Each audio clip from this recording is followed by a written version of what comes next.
Hi, my name is Rachel Paxton. Today I'm going to show you how to can nectarine plum jam. In this class you'll learn how to make and can nectarine plum jam. I'll lead you through the process step by step. I'll give you the recipe and canning supply list you can download and print out for future reference. You can find those in your course materials. You'll also gain the confidence you need to try more canning recipes on your own. For this recipe you're going to need 2 3/4 cups crushed nectarines, 1 cup crushed plums, 1/4 cup lemon juice, 5 cups of sugar, and a box of powdered pectin. You need a boiling water canner, a canning rack if you're using your own stock pot, an immersion blender, which is optional. I'll show you what that's for, a jar lifter, a wide mouth funnel, and 3 pint canning jars or 6 half-pint canning jars. You need a boiling water canner. If you don't have one, you'll have to get one either on Amazon or you can also get them at Walmart.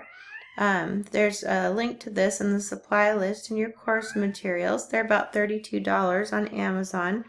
If you don't want to buy a boiling water canner, you can use a canning rack. They are only about $10. They come with your boiling water canner, but you can also get them separately if you're going to use your own stock pot.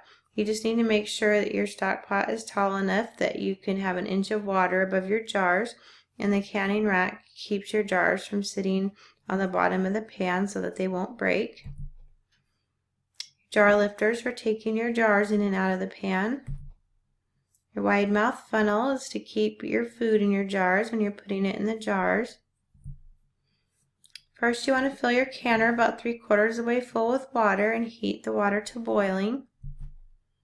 Sterilize your jars, rings, and lids in the dishwasher. If you don't have a dishwasher, you can sterilize them in boiling water on the stove.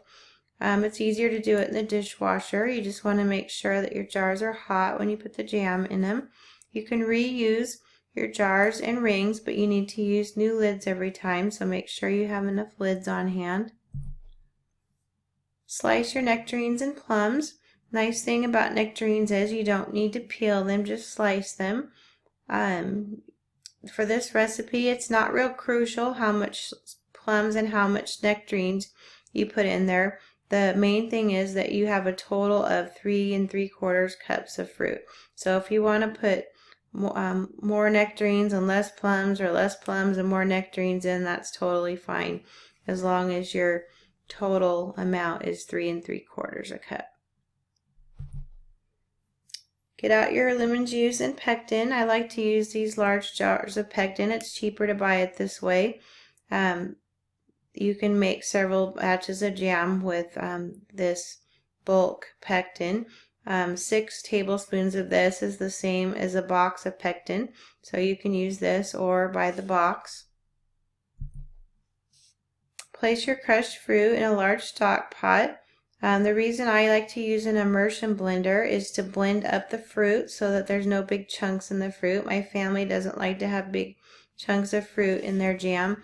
So an immersion blender is just basically a portable blender that you put right in your pan, and you don't have to take your food out of your pan. It's really nice. It's only about $20. There's a link to this in your supply list in your course materials. You can also take the fruit out of the pan and put it in the blender and blend it up, or the food processor, or you can just leave the big chunks if you like. This is what it looks like after you use the immersion blender. You want to stir in the lemon juice and the pectin and heat it to a boiling that cannot be stirred down. That means that when it starts boiling, if you stir it and it stops boiling, you need to let it boil a little bit longer so that it continues to boil when you stir it. When it starts boiling, you want to pour your sugar in all at one time. Make sure you measure your sugar ahead of time. Don't measure it into the pan, because if you forget how much sugar you've put in, you can't take it back out again, and you can mess up your jam. It won't set. So make sure you have the correct amount of sugar and pour it in all at one time, and heat it again to a boiling that cannot be stirred down. It'll take another 10 or 15 minutes for the sugar to dissolve and for it to start boiling again. When it starts boiling, boil it for 1 minute.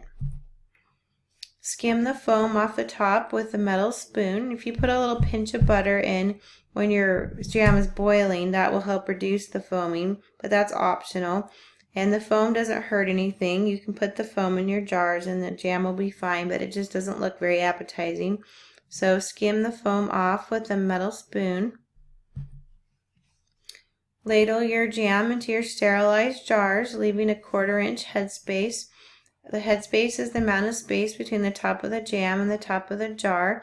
Your food will expand when it's heated and put in the boiling water canner, and you need to leave enough space for it to expand or your jar can break. Jams don't need very much headspace, so that's why it's only a 1/4 inch. Wipe the rims of your jars with a damp paper towel or dish towel. Let's make sure that you have a good seal. And place your rings and lids on the jars, putting the rings on finger tight.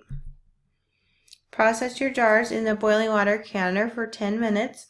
Make sure you have 1 inch of water above your jars. If you don't, put some more water in the pan till you have 1 inch above them, and then bring it to a boil again and set your timer for 10 minutes. If you live above 1,000 feet in elevation, you need to increase your processing time. So check your altitude adjustment chart in your course materials. After the time is up, use a jar lifter to remove the jars from the canner and set them on a paper or on the kitchen counter to cool. Usually your jars will seal in the canner, but sometimes it can take 10 to 15 minutes to cool and then for them to seal. You will hear a pinging noise when they seal. If a jar does not seal, you can put it in the refrigerator and eat it in the next couple weeks. If it does seal, you can put it in a dark, cool area for 1 to 2 years or more. You can tell if your jar is sealed or not by pressing your finger down in the top of the lid, and if it goes down and up again, it's not sealed, but if it's flat, it is sealed. This is my first time making plum nectarine jam. I was given a bunch of nectarines, and I had enjoyed peach jam in the past and wanted to try the nectarine jam.